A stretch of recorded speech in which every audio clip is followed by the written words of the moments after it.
Bismillahirrahmanirrahim. Assalamualaikum warahmatullahi wabarakatuh. Dan semangat pagi. How are you today? Miss harap anak-anaknya Miss dalam keadaan sehat walafiat ya. Hari ini kita akan belajar rangkuman tema 6.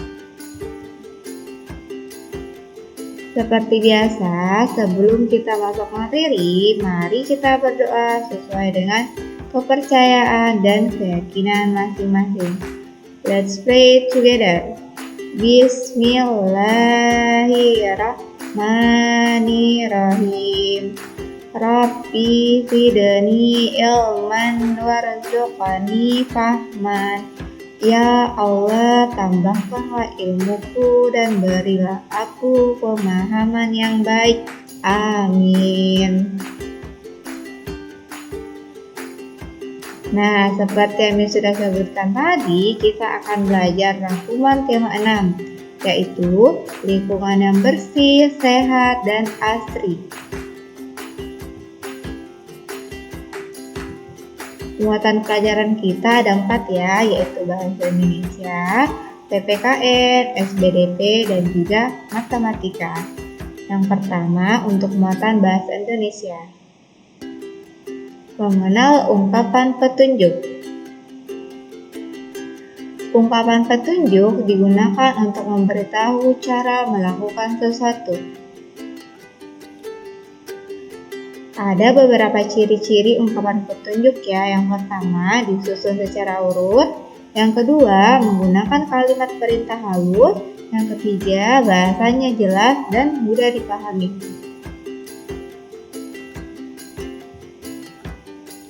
Coba perhatikan percakapan seorang anak dan juga ibunya. Bagaimana cara mengelap meja, Bu? Pertama, basahilah lap kain dengan air. Peraslah lap kain tersebut, semprotkan sedikit cairan pembersih ke meja. Gosoklah lap kain ke meja. Kalian tahu tidak, kalimat-kalimat yang diucapkan oleh ibu tersebut merupakan ungkapan petunjuk. Ibu tersebut mengajarkan kepada anaknya cara mengelap meja.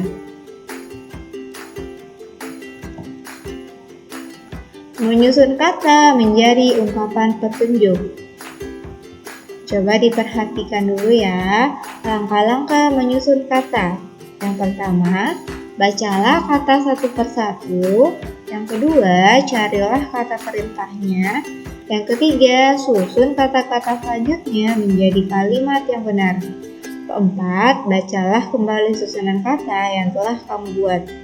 Kelima, pastikan sudah menjadi ungkapan petunjuk yang benar. Coba diperhatikan kata-kata berikut ya, kita akan menyusunnya menjadi sebuah ungkapan petunjuk. Ada tangan, makan, cucilah sebelum. Coba diperhatikan yang benarnya ya. Cucilah tangan sebelum makan. Nah, itu merupakan contoh ungkapan petunjuk ya, di mana kita telah menyusun kata-kata tersebut menjadi ungkapan yang benar.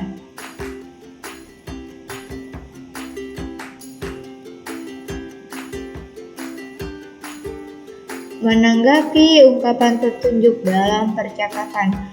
Coba kita baca dulu percakapan antara Fitri dan juga Ibu. Ibu, bolehkah aku membantu Ibu mencuci piring? Tentu saja boleh, Nak. Tapi aku tidak tahu cara mencuci piring. Pertama, buanglah sisa makanan yang ada di piring. Lalu basahilah piring yang akan dicuci. Tuangkan cairan pembersih ke spons. Gosoklah piring dengan spons tersebut. Setelah itu, bilaslah piring hingga bersih. Oh, begitu. Terima kasih atas petunjuknya, Bu. Percakapan tersebut ada ungkapan petunjuk dan juga ada ungkapan tanggapan ya. Coba diperhatikan yang mana ungkapan petunjuk, yang mana merupakan tanggapannya. Nah, Miss berikan tanda panah supaya anak-anakku tahu yang mana merupakan ungkapan petunjuk yang mana merupakan tanggapan atas ungkapan petunjuk itu.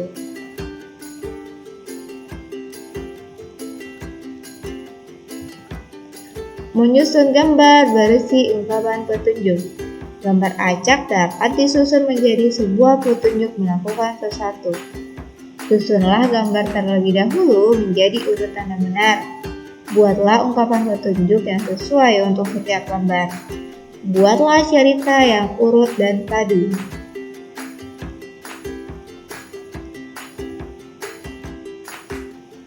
Contoh menyusun gambar berisi ungkapan petunjuk. Urutkan gambar berseri di bawah ini hingga menjadi petunjuk menjemur pakaian. Nah, sebelum kita mengurutkan, kita baca dulu kalimatnya ya. Gantungkan pakaian pada tiang jemuran. Kibaskan pakaian yang sudah diperas. Peras pakaian yang sudah dicuci. Baliklah hingga jahitannya di luar. Setelah kita membaca kalimat-kalimat tersebut, kita baru menyusun yang mana merupakan gambar pertama untuk sebuah ungkapan petunjuk. Coba diperhatikan ya. Ya, benar sekali. Untuk yang pertama itu, peras pakaian yang sudah dicuci. Yang kedua, kibaskan pakaian yang sudah diperas. Yang ketiga, baliklah pakaian hingga jahitannya di luar. Keempat, gantungkan pakaian pada tiang jemuran. Miss harap anak-anak Jami sudah bisa ya menyusun gambar berseri menjadi sebuah ungkapan petunjuk. Selanjutnya untuk ungkapan ajakan. Ungkapan ajakan merupakan ungkapan yang mengajak orang lain untuk melakukan sesuatu bersama-sama. Ungkapan ajakan bisa menggunakan kata ayo, mari, dan juga yuk. Contoh ungkapan ajakan adalah sebagai berikut. Mari kita menjaga lingkungan. Ayo kita menanam pohon di lingkungan kita. Coba diperhatikan percakapan mereka berdua dulu ya. Komang, besok ada kerja bakti di lingkungan kita. Kamu sudah tahu? Wah, aku baru tahu, Mei. Kalau begitu, mari kita ikut kerja bakti besok. Nah, itu merupakan contoh ajakan untuk membersihkan lingkungan sekitar rumah. Kalian sudah tahu kan yang mana merupakan ajakannya? Ya, benar sekali. Yang merupakan ungkapan ajakan tersebut yaitu, mari kita ikut kerja bakti besok.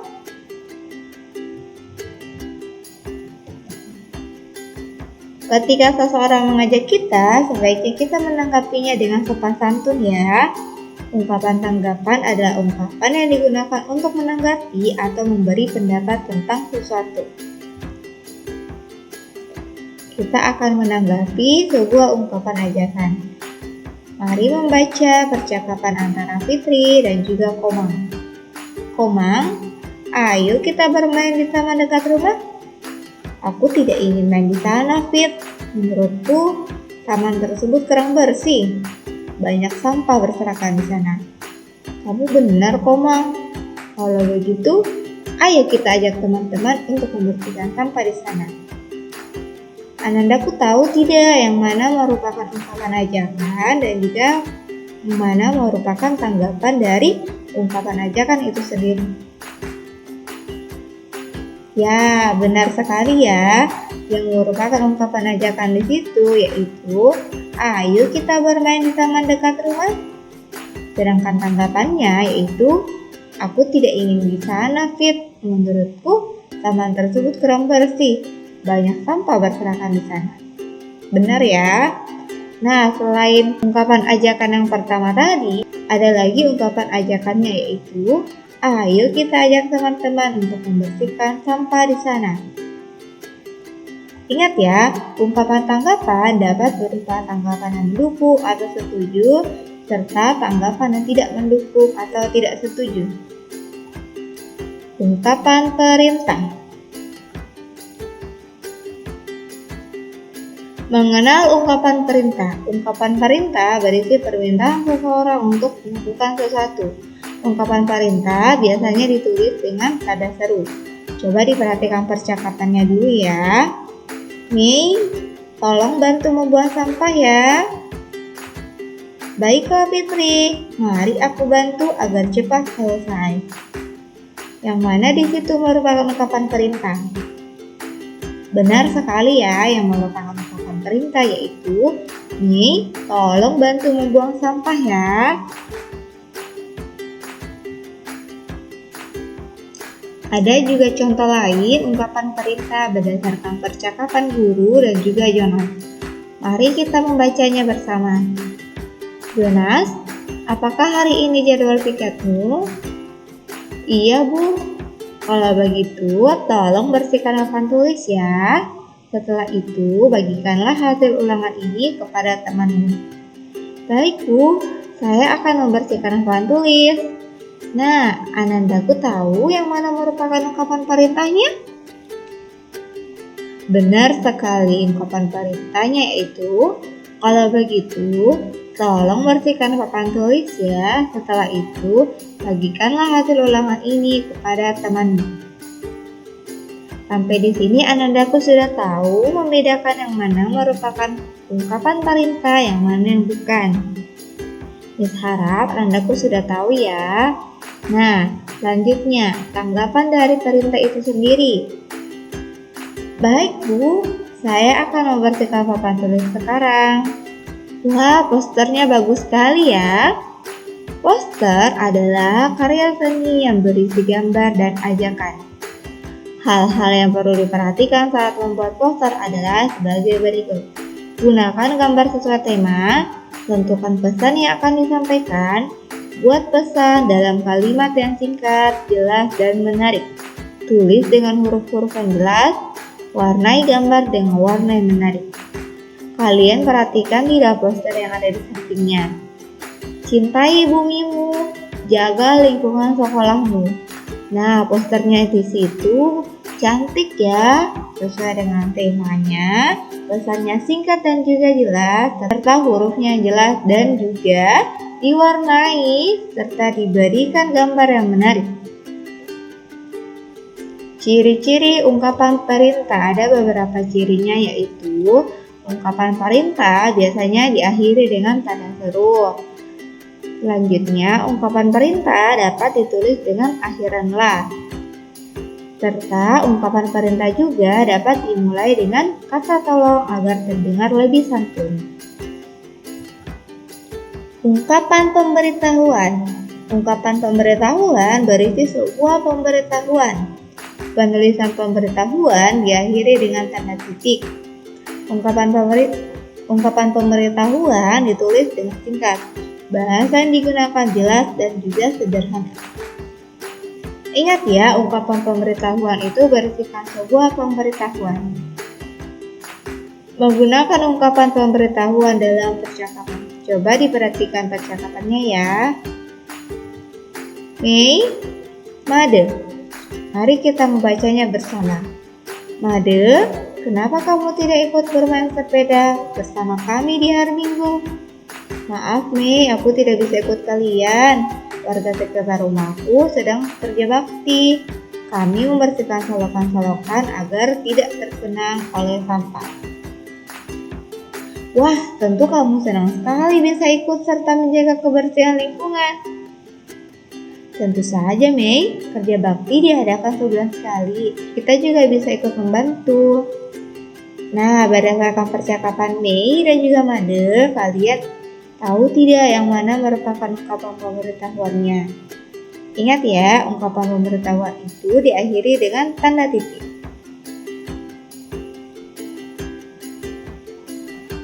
Betul sekali, ungkapan pemberitahuannya yaitu warga sekitar rumahku sedang kerja bakti. Kami membersihkan solokan-solokan agar tidak tergenang oleh sampah. Masih ada satu lagi, Anandaku bisa menebaknya yang mana? Benar sekali, kerja bakti diadakan sebulan sekali. Menuliskan ungkapan tanggapan. Coba diperhatikan ya. Dedi, sekolah kita akan mengikuti lomba sekolah sehat. Itu merupakan ungkapan pemberitahuan ya. Tanggapannya yaitu, wah, berarti kita harus mempersiapkan diri dengan bekerja bakti. Tanggapan dapat berupa pendapat, persetujuan, atau pertanyaan. Tanggapan sebaiknya disampaikan dengan santun. Ketika memperoleh suatu pemberitahuan, cobalah untuk menemukan inti dari pemberitahuan tersebut. Dengan mengetahui inti pemberitahuan, kita akan lebih mudah untuk memberikan tanggapan.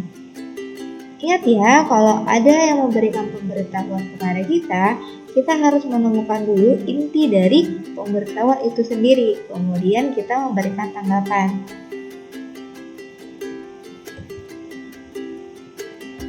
Selanjutnya, untuk muatan PPKN.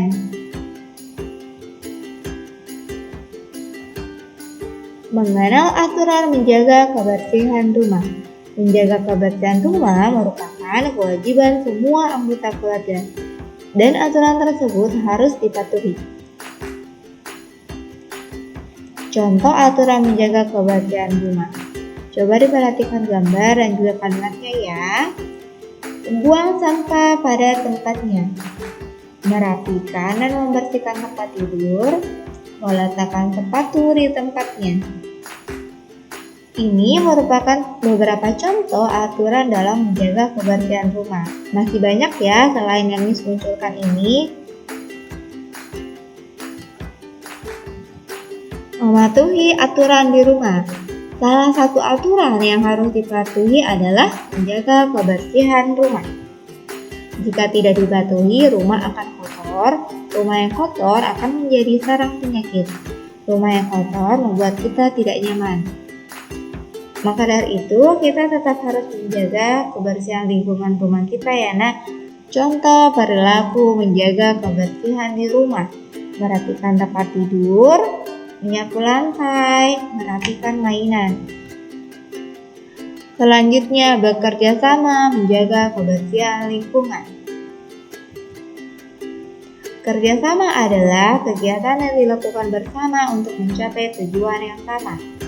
Dengan bekerja sama, pekerjaan akan terasa lebih ringan dan lebih cepat selesai. Kebersihan lingkungan merupakan tanggung jawab semua warga. Lingkungan yang bersih dan sehat menjadikan hidup menjadi lebih nyaman. Bentuk kerjasama menjaga kebersihan di rumah yaitu menyapu, mengepel, dan lain-lain. Bentuk kerjasama menjaga kebersihan yaitu bekerja bakti membersihkan lingkungan. Bekerja bakti membersihkan saluran air dari sampah dan lumpur, serta mengumpulkan sampah yang berserakan. Coba diperhatikan bentuk kerjasama dalam menjaga kebersihan lingkungan. Warga bekerja bakti membersihkan sawakan dari sampah. Warga menambal jalan berlubang yang membahayakan pengguna jalan. Nah, ini beberapa contoh dalam bentuk kerjasama menjaga kebersihan lingkungan. Masih banyak lagi contoh kerjasamanya ya nah, selain yang dimunculkan. Menjelaskan bunyi dan lambang sila ketiga Pancasila. Sila ketiga Pancasila berbunyi Persatuan Indonesia. Simbolnya yaitu pohon beringin. Sila ketiga Pancasila mempunyai makna bahwa kita harus bersatu dan bekerja sama. Kerjasama membersihkan sekolah merupakan salah satu contoh dari sila ketiga Pancasila. Simbol sila ketiga Pancasila adalah pohon beringin. Tadi Miss sudah sebutkan ya.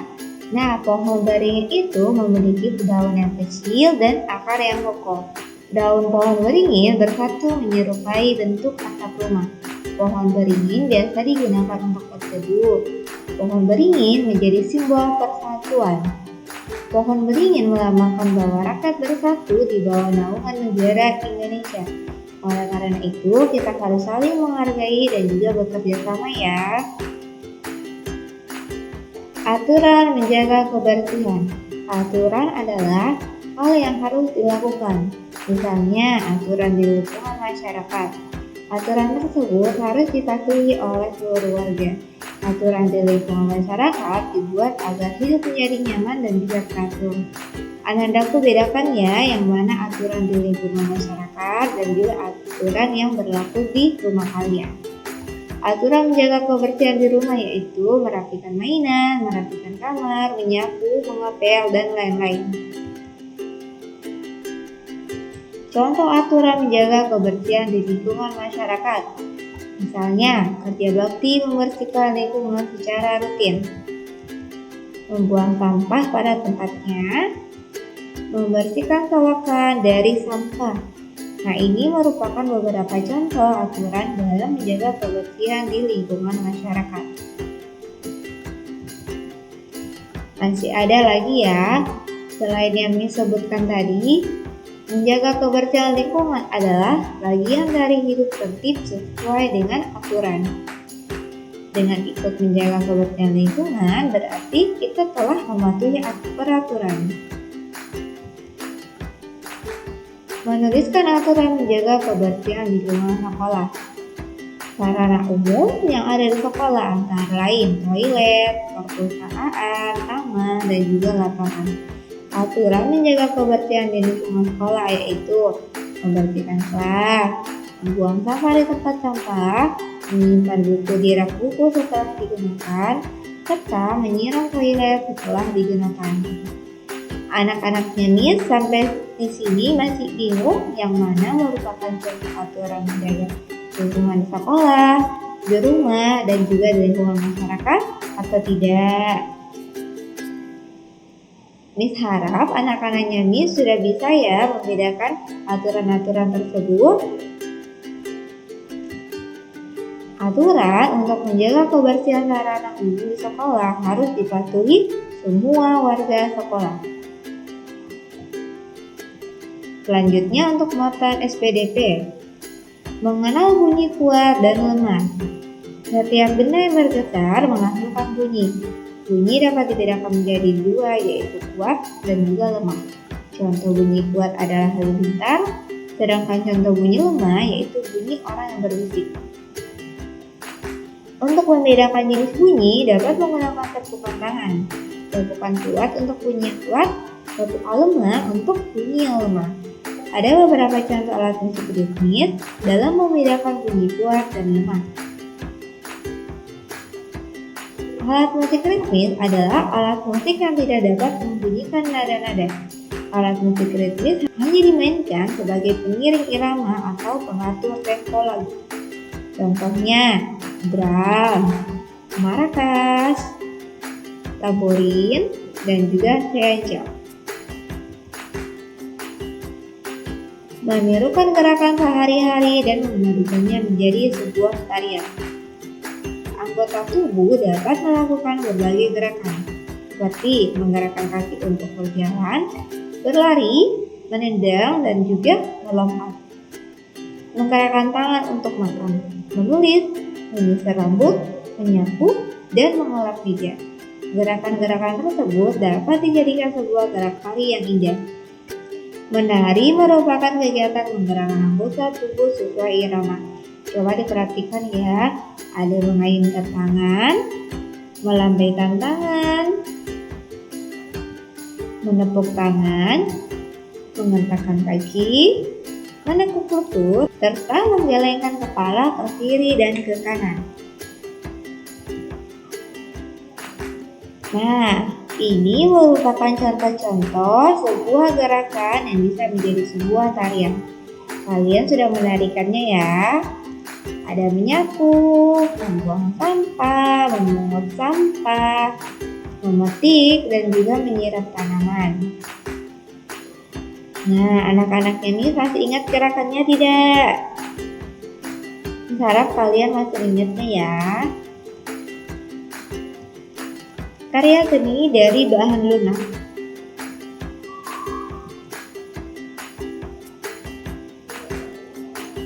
Cara membuat karya seni dari bahan lunak. Coba diperhatikan ya.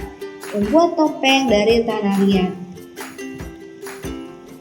Ada alat dan bahan beserta langkah kegiatannya. Alat dan bahan dalam membuat topeng dari tanah liat yaitu tanah liat, air, cetakan berbentuk wajah, kuas, dan cat.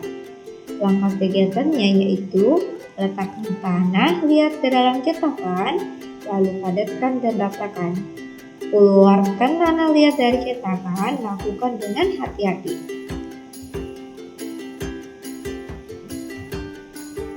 Ketiga, jemur hasil cetakan di bawah terik matahari. Keempat, setelah kering, catlah dengan cat dan kuas.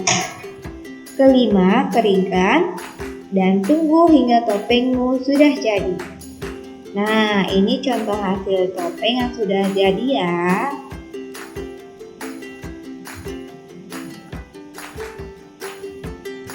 Menjelaskan makna karya seni, ada topeng yang terlihat lucu, memerangi, menyeramkan atau ramah. Tadi ada contoh hasil topeng yang telah dibuat. Untuk menggambarkan sifat-sifat tersebut, biasanya digunakan warna-warna tertentu pada topeng. Ingat ya, setiap warna itu memiliki makna tersendiri. Misalnya, warna merah menggambarkan sifat berani, warna putih menggambarkan tokoh kesatria yang suci, sedangkan warna hitam menggambarkan tokoh yang bijaksana. Memanfaatkan bahan dari hewan untuk membuat kerajinan. Benda yang sudah tidak dipakai dapat dibuat menjadi sebuah karya seni. Salah satu bahan yang dapat dibuat kerajinan adalah kerajinan dari bulu ayam. Kita dapat memanfaatkan bulu ayam dari pembonceng yang sudah rusak. Anak-anak Yanis masih ingat tidak? Kalian sudah berkarya dengan menggunakan bulu ayam. Hasil kerajinan akan lebih cantik jika bulu ayam tersebut diwarnai. Cara menyiapkannya itu, bulu-bulu ayam harus dicuci bersih sebelum digunakan. Setelah dicuci, bulu-bulu tersebut dicelupkan ke dalam wadah bersih campuran cat warna dan air. Kemudian, bulu ayam yang sudah diwarnai dijemur sampai kering. Selanjutnya, setelah kering, bulu ayam siap untuk digunakan sebagai bahan membuat hiasan. Ada beberapa contoh kerajinan yang bisa dibuat dari bulu ayam ya. Ada gantungan kunci, kalung, hiasan pentil, hiasan kepala. Nah, selain itu masih banyak ya. Selanjutnya untuk muatan matematika. Melakukan pengurangan tanpa meminjam dengan cara berhitung panjang. Coba diperhatikan langkah-langkahnya ya.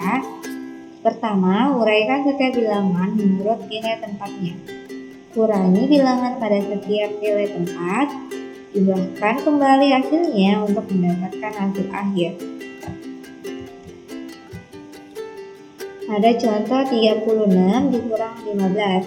Ingat ya, disesuaikan dengan nilai tempatnya. Berarti 30-an ditambah 6 satuan, kemudian 10-an ditambah 5 satuan dikurang sama dengan 20-an ditambah 1 satuan, berarti 36 dikurang 15 sama dengan 21.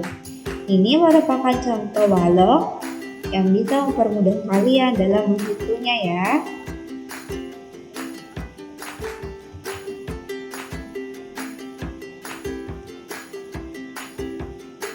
Melakukan pengurangan tanpa meminjam dengan cara bersusun pendek. Coba diperhatikan langkah-langkahnya. Pertama, bilangan disusun ke bawah. Yang kedua, luruskan bilangan sesuai nilai tempatnya. Yang ketiga, lakukan pengurangan pada setiap nilai tempat.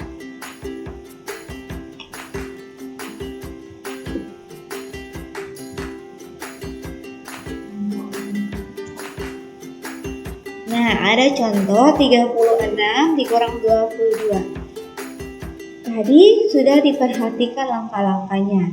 Disusun ke bawah, luruskan bilangan sesuai dengan nilai tempatnya, lakukan pengurangan pada setiap nilai tempat. Sekarang kita sudah menyusunnya sesuai dengan nilai tempatnya. Berarti kita tinggal mengurangkan 6 satuan dikurang 2 satuan, berarti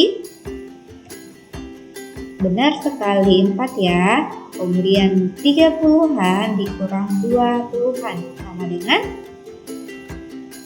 1. Benar sekali.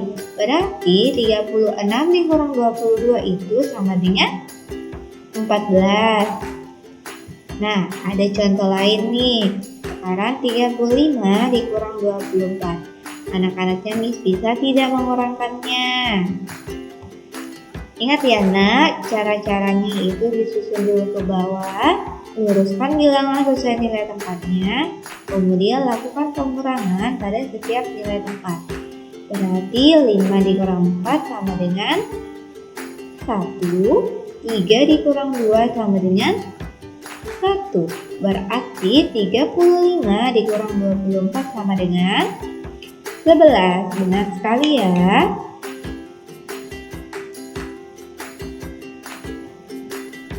Selanjutnya, menyelesaikan soal cerita pengurangan. Ibu membeli 35 kancing baju. Ibu menggunakan kancing untuk membuat baju baru. Berapa sisa kancing baju yang belum digunakan? Berarti 35 dikurang 10. Berapa nak? Benar sekali, 25 ya. Berarti sisa kancing baju yang belum digunakan sebanyak 25 buah. Pola pengubinan bangun datar. Pengubinan yaitu susunan bangun datar yang menutup suatu permukaan. Ada beberapa contoh pengubinan yang Miss tunjukkan. Ubin lantai tidak saling tinggi dan tidak ada celah. Pola pengubinan dapat disusun dari satu jenis bangun datar yang sama. Ini merupakan contoh pengubinan yang terdiri dari satu jenis bangun datar yang sama. Ada persegi panjang, dan juga segitiga. Selanjutnya pengubinan dari dua jenis bangun datar. Nah, yang munculkan ini merupakan contoh dari dua jenis bangun datar. Yang pertama yaitu pola persegi panjang dan persegi. Yang kedua, pola segitiga dan juga persegi. Mengukur dan membandingkan berat benda dengan alat ukur tidak baku. Untuk menentukan berat sebuah benda dapat menggunakan benda yang lain ya. Kita kasih contoh. Berat satu pepaya sama dengan 5 apel. Berat satu semangka sama dengan 8 apel. Itu merupakan alat ukur yang tidak baku ya nak. Karena 5 apel kurang dari 8 apel, maka satu pepaya lebih ringan dari satu semangka. Atau boleh juga satu semangka lebih berat dari satu pepaya. Buku matematika diukur beratnya menggunakan pensil dan penghapus. Berat satu buku matematika sama dengan 10 pensil. Berat satu buku matematika sama dengan 6 penghapus. Buku tulis diukur beratnya menggunakan pensil dan penghapus. Berat satu buku tulis sama dengan 8 pensil. Berat satu buku tulis sama dengan 4 penghapus. Berat satu buku matematika sama dengan 10 pensil. Tadi kita sudah sama-sama menghitungnya ya. Berat satu buku tulis sama dengan 8 pensil. Berat satu buku matematika sama dengan 6 penghapus. Serta berat satu buku tulis sama dengan 4 penghapus. Kita bisa membandingkannya ya. Kemudian menuliskan kalimatnya, buku matematika lebih berat dari buku tulis ataukah buku tulis lebih ringan dari buku matematika. Mengurutkan berat benda, coba diperhatikan. Ada tas, tempat pensil, dan juga kamus. Berdasarkan pengukurannya, tas itu sama dengan 7 bola plastik. Tempat pensil sama dengan 1 bola plastik, sedangkan kamus sama dengan 3 bola plastik. Kalau kita mengurutkan berat benda tersebut dari yang paling berat, berarti kita menuliskan apa nak? Benar sekali, berarti kita menuliskan tas, kamus, kemudian tempat pensil. Sedangkan kalau pertanyaannya tentang mengurutkan berat benda berdasarkan dari yang ringan, berarti kita menuliskan apa, Nak? Benar sekali, kita menuliskan tempat pensil, kamus, kemudian tas. Menghitung banyak benda sampai 99. Coba diperhatikan gambar botolnya ya, Nak. Setiap kelompok berisi 10 botol. Ingat, setiap kelompok berisi 10 botol. Ada 4 kelompok di botol tersebut, berarti berapa, Nak? Benar sekali, itu berarti 40. Masih ada 5 yang tersisa di luar, Nak. Berarti sisanya kita tinggal menambahkan 40 ditambah dengan 5 sama dengan, iya benar sekali, 45. Berarti banyak botol yang terkumpul, ada 45 buah. Dengan cara mengelompokkan, kita dapat lebih cepat menghitung jumlah botol. Banyak benda lebih mudah dihitung dengan cara dikelompokkan. Nah, diperhatikan bukunya ya. Jumlah buku pada setiap tumpukan ada 10 buku. Coba hitung banyak buku seluruhnya. Nah, tadi ada pernyataan bahwa setiap tumpukan buku ada 10. Berarti ada 8 tumpukan buku yang Miss munculkan. Berarti sama dengan 80. Berarti kita tinggal menambahkannya ya. Yang tersisa ada 5. Berarti kita menambahkan 80 ditambah dengan 5 sama dengan 85. Benar sekali. Nah, kalau kita ingin menuliskan angka 85, kita menuliskan angka 8 dulu, kemudian angka 5. Sekian untuk rangkuman tema 6 hari ini. Terima kasih anak-anak hebatnya Miss.